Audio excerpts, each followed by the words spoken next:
Hello Amusement Park Portal. I thought in today's video we'd take a look at how to save money on food and drinks at theme parks, and there's quite a few ways that you can. So let's get into it, but before we do, don't forget to hit that like and subscribe button at the top there to help us out. We really do appreciate it.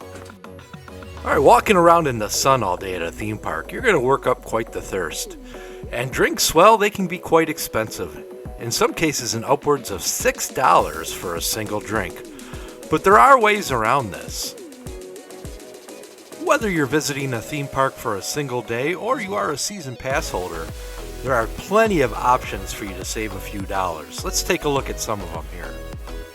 Now, if you're just visiting the theme park for a single day, they do offer a single day drink plan starting at just under $20 on average.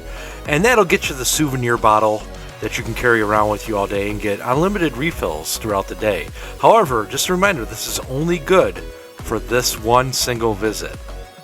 However, if you're a season pass holder, you do have a couple of options. You can buy the all-season drink plan starting at about $36. That'll get you unlimited throughout the year. It'll get you unlimited sodas at your favorite fountain locations and restaurants throughout the park. Now there's two options here. You can either pick the all-season souvenir cup, which is a plastic cup you carry around with you, or you can get the paper cup option, which is like disposable. So every time you go for a drink and you're done, you just throw the cup away. Our personal preference is to get the disposable cups where you get a fresh cup every time you visit a drink stand, opposed to carrying around this souvenir mug. It could be a pain in the butt. I mean, you got to worry about what you're going to do with it when you ride a coaster or a ride. I mean, a lot of them require you to get lockers for all loose articles, so that's an additional cost. So, and another thing too, when you're carrying this thing around, it splashes all over the place. It can make quite the mess and make your sticky hands not fun. So we definitely recommend the paper cup option if you chose between the two. Some parks are offering an upgraded version of the drink plan that not only includes all your soft drinks, but it will also include ices, coffee, and hot chocolate. And those are unlimited.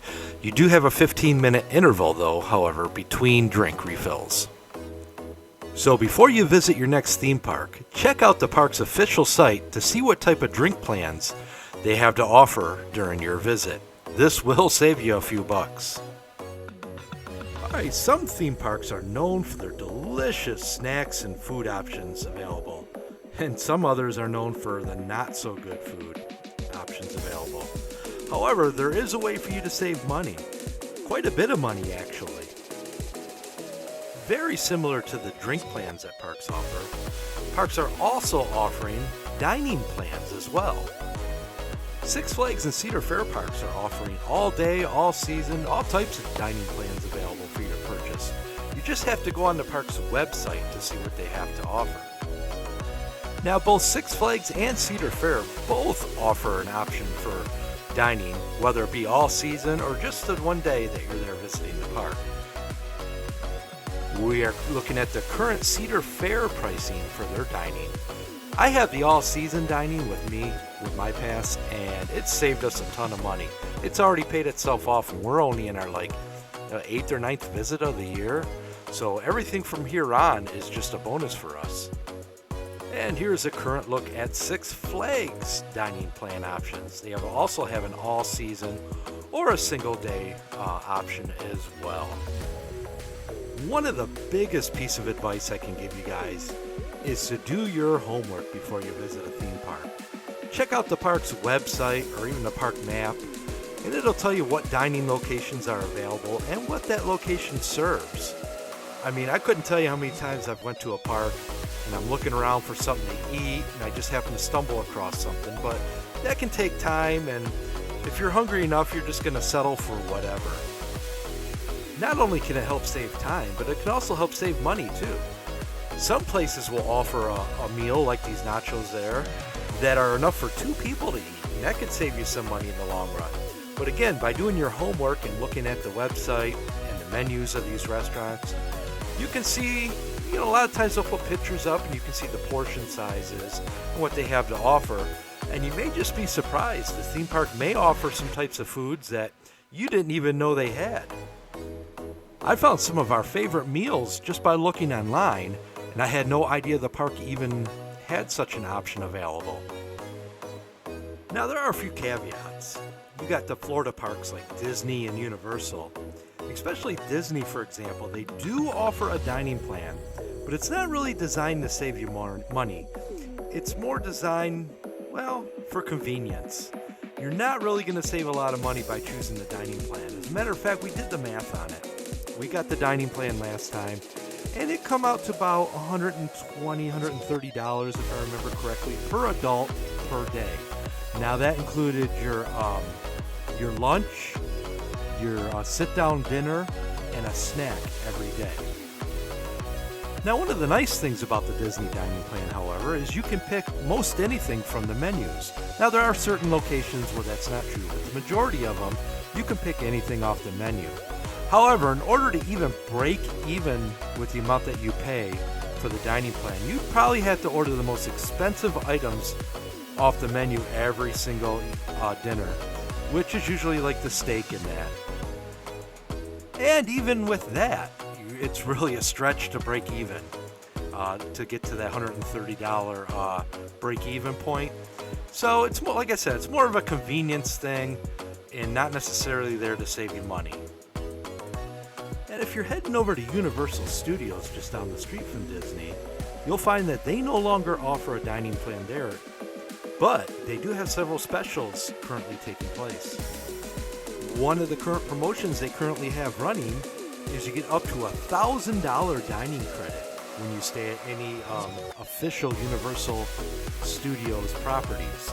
Obviously, the more expensive hotels, you're going to get closer to the $1,000. The lower tier hotels, you're only going to get $300 or $400, depending on how many nights you stay. Now, this is always subject to change with any of this information I'm giving to you, so I highly recommend you check out the park's official site before making your reservations. Now, there are a few other ways you can save some money and not have to wait in the long lines in the theme parks or pay the high prices.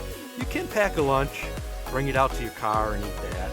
If you choose to do so, you just put it out in a cooler. A lot of people seem to do that, and hey, that's a great way to save a few bucks as well.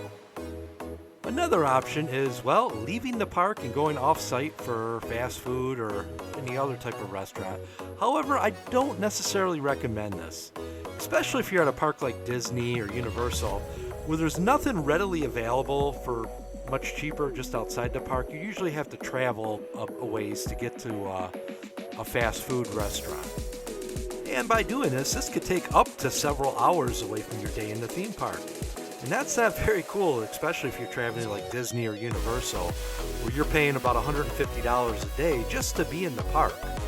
And not only that, but when you finally get to that fast food place, you're only going to be saving maybe $7-8, and you're going to be losing your parking spot and everything. Is it really worth all that time and problem to leave the park to eat just to save a couple dollars? I don't think so. And one more little tidbit I want to give you. If you are a season pass holder and you don't go enough to justify like a drink or dining plan, remember, most season passes offer a discount. Typically it's only like 10 or 15%, but hey, every penny counts, right? And you can use your pass at most dining and drink locations and even on merchandise to acquire that discount. Well, there you have it. Here's several keys to saving money on theme park food and drink when you visit. I know these keys have helped us out over the years, and we use the all-season dining because we are pass holders and that works perfect for us, but I want you to know there are many other options out there as well. So again, I hope this video helped you out, and please don't forget to hit that like and subscribe button because that really helps us out. So until then, we'll see you out on the midways real soon.